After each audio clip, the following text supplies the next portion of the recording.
కర్నూలు జిల్లా మంత్రాలయం మండలంలోని మాధవరం సమీపంలో స్టేజ్ 1 గురు రాఘవేంద్ర ప్రాజెక్టు మోటార్లను గుర్తు తెలియని దుండగులు ధ్వంసం చేసిన విషయం తెలిసిందే.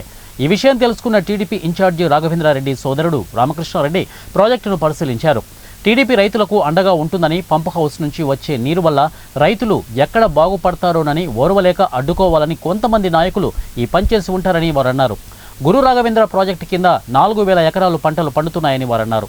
ప్రభుత్వంతో మాట్లాడి త్వరలో ప్రాజెక్టు మరమ్మతులు పూర్తి చేసి ప్రారంభిస్తామని రైతులకు వారు హామీ ఇచ్చారు.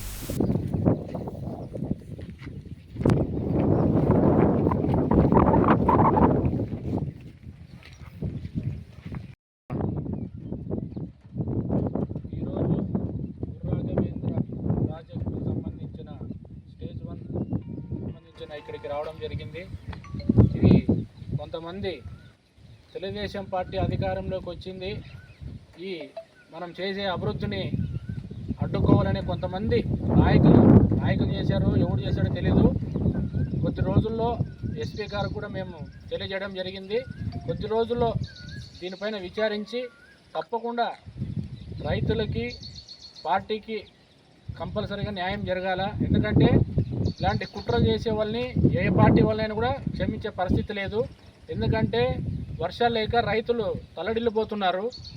దాదాపు ఈ ఆనకట్టుకి దాదాపు 4,800 ఎకరాలు నీరు పారుతున్నాయి. కాబట్టి ఈ ఎక్కడ రైతాంగానికి మనము తెలుగుదేశం పార్టీ అండగా ఉంది కాబట్టి ఎక్కడ వీళ్ళకి మంచి పేరు వస్తుందనో లేకపోతే ఏ రకంగా చేశారో కానీ ఇది ఒక గొజ్జ వాళ్ళు చేసే పని ఇవన్నీ.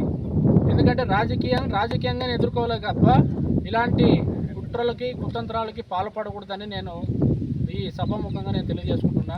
దాదాపు 4,800 ఎకరాలు వర్షపాతం లేక రైతాంగం తల్లడిల్లిపోతుంది. రైతాంగానికి అండగా ఉండాలి తప్ప ఇలాంటి కుట్రలు చేస్తే ఎవరికి కూడా భగవంతుడు క్షమించడు.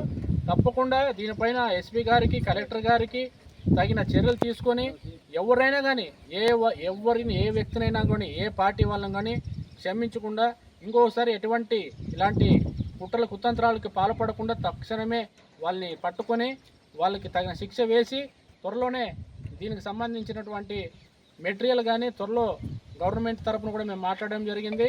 తప్పకుండా అది కూడా త్వరలో కంప్లీట్ చేసి మళ్ళీ రైతాంగానికి నీరు వదిలే విధంగా మేమందరూ పోరాడతాం. తెలుగుదేశం పార్టీ రైతాంగానికి ఎప్పుడు అండగా ఉంటుందని నేను ఈ సభాముఖంగా తెలియజేస్తున్నాను.